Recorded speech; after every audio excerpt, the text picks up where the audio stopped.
think the nice veterinarian in the white coat loves your golden retriever. And to be fair, she probably does. But the guy signing her paycheck, he does not care if your dog lives, dies, or gets turned into a fur coat. He is sitting in a glass tower in Manhattan looking at a spreadsheet, and he has a problem. The problem isn't your dog's hip dysplasia. The problem is that your vet bills aren't high enough yet. Private equity firms will tell you they buy companies to make them efficient, to invest in new technology. That is a lie. It is a calculated extraction scheme. They buy a company using debt, force the company to pay off that loan, sell every asset that isn't bolted to the floor, and cash out. If you just paid $500 for a routine vaccine, or if your grandmother is complaining that the food at her nursing home suddenly tastes like sawdust, listen closely. We are about to dissect the ruthless mechanism that turns your basic human needs into their pure profit. If you think I'm just being paranoid, look at the data. Private equity firms now control nearly 40% of all hospital emergency rooms in the United States. They own 30% of specialized veterinary clinics and hundreds of thousands of rental homes. This is not a coincidence. It is a hostile takeover of your daily life. And right now, the cracks in the foundation are finally starting to show. Just look at the headlines from this year regarding Steward Healthcare. It was the largest hospital bankruptcy in American history, and it was a crime scene. The private equity owners didn't invest in better care. They sold the land underneath the hospitals to pay themselves massive dividends, while nurses were forced to ration basic supplies. Patients literally died because of a lack of equipment. Meanwhile, the CEO bought a $40 million yacht. That is the reality of this business model. It is not about saving lives. It is about extracting value until the host body collapses. You saw the exact same thing happen to Red Lobster. Everyone made jokes about the endless shrimp deal bankrupting the company. That is funny, but it is wrong. Private equity killed Red Lobster. They sold the real estate under the restaurants for quick cash, then forced the restaurants to lease back their own buildings at extortionate rates. They drained the bank accounts, left the company with impossible rent bills, and walked away rich while thousands of workers lost their jobs. They call this a sale-leaseback transaction. I call it stealing the engine out of a car and selling it back to the driver. This is how they operate. They do not build things, they strip them. And now that interest rates are high and debt is expensive, these rigged systems are exploding all around us. Imagine a car thief looks at your car, but instead of breaking the window with a brick, he walks into a bank. He takes out a loan to buy your car, but he uses your car as the collateral for the loan. Once he signs the papers, he hands the keys to himself, but he hands the debt to you. Now you have to make the monthly payments on the loan he used to buy you. To make sure he gets paid, he sells the spare tire, he strips out the radio, he sells the engine for scrap. He pockets all that cash. Eventually, the car stops running because it has no parts left. He leaves the hollowed-out frame on the side of the highway and walks away rich. That sounds like Grand Theft Auto, but on Wall Street, they call it a leveraged buyout, or LBO, and it is the financial mechanism destroying the businesses you rely on. Here is exactly how the math works. When a private equity firm decides to buy a hospital chain, they rarely use their own money to pay the full price. They usually put down a down payment of just 20%. They borrow the remaining 80% from big banks. But here's the trick that feels like it should be illegal. That massive debt does not go on the private equity firm's credit card. It is glued onto the balance sheet of the hospital they just bought. Suddenly, a healthy hospital that was making a steady profit is suffocating. Before the buyout, the hospital used its money to buy medicine, upgrade equipment, and pay doctors. Now, it has to use that money to pay the interest on the massive loan the investors used to buy it. The hospital is effectively paying for its own hostile takeover. It is bleeding cash just to service the debt, while the investors charge it millions in management fees. If the hospital survives, great. If it goes bankrupt under the weight of the debt, the investors have already extracted their fees and moved on to the next victim. So who is the real villain here? If you are picturing a guy in a $3,000 suit, slicked back hair, laughing on a yacht, you are only half right. That guy is just the mercenary. The ones supplying the ammunition, the ones writing the checks that allow these hostile takeovers to happen, are the people you least expect.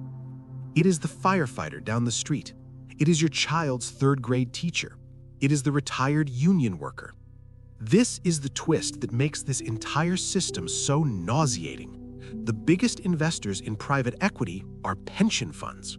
The retirement accounts of public servants are desperate for high returns because they promised benefits they cannot actually afford to pay. So they hand billions of dollars to private equity firms. They say, "Get us a 10% return and don't tell us how you do it." So the private equity firm takes the teacher's money, uses it to buy a chain of nursing homes, fires half the nurses, switches to lower quality food, and raises the monthly fees. Fast forward 10 years, that same teacher retires.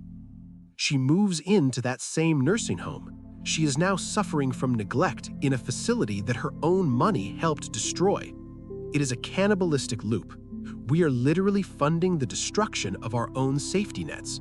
We are eating our own future just to keep the pension fund solvent for one more quarter. And the way they do it is terrifyingly quiet. They use a tactic called the roll-up.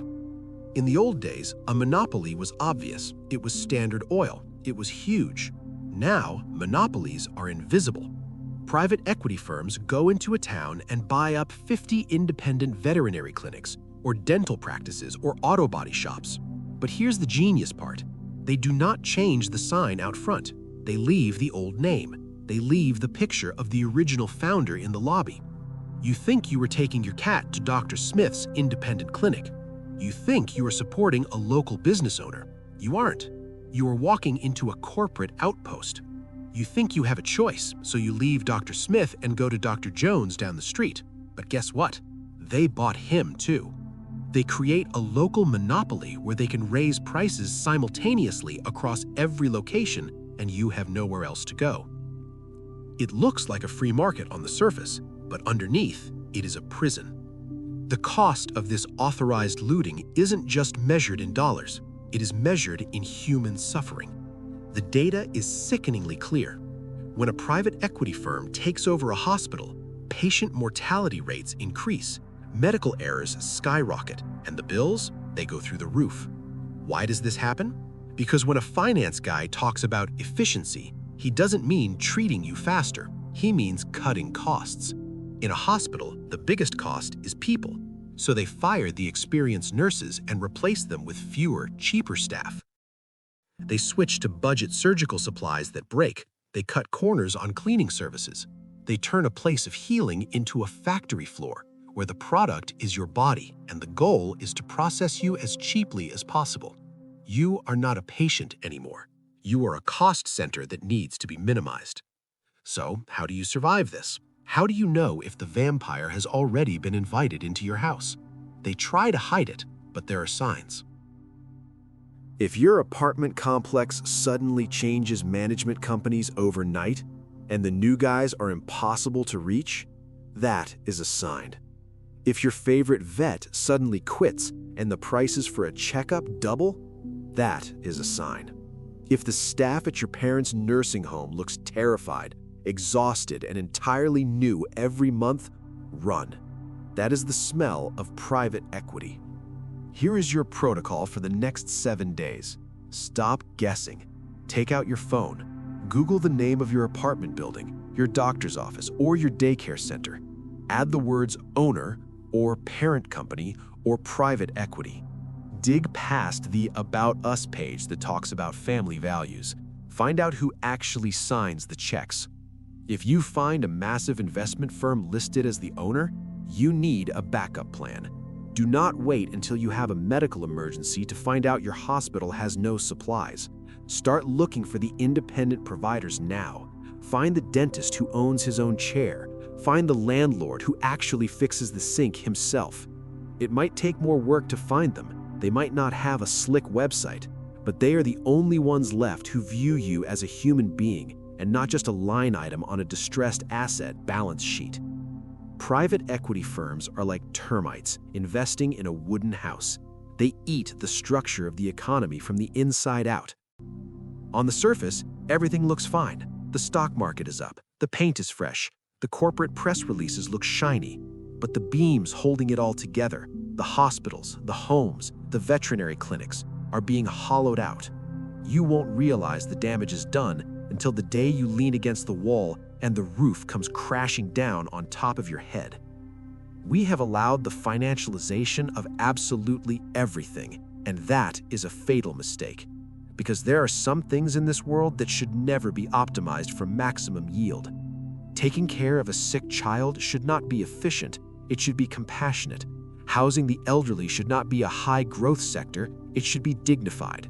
When you turn the basic requirements of human survival into a spreadsheet, when you reduce a grandmother's care down to an EBITDA target, you haven't just built a business, you have built a machine that converts human misery into quarterly bonuses. They will keep telling you this is just how the free market works. They will tell you it's just math. But math doesn't care if you have a place to sleep tonight. Math doesn't care if the ambulance arrives on time. The only way to win this rigged game is to stop playing by their rules. Stop giving your money to the people who are betting against your survival. Check the owners. Support the builders, not the asset strippers. Do not let them turn your life into a rounding error on a balance sheet.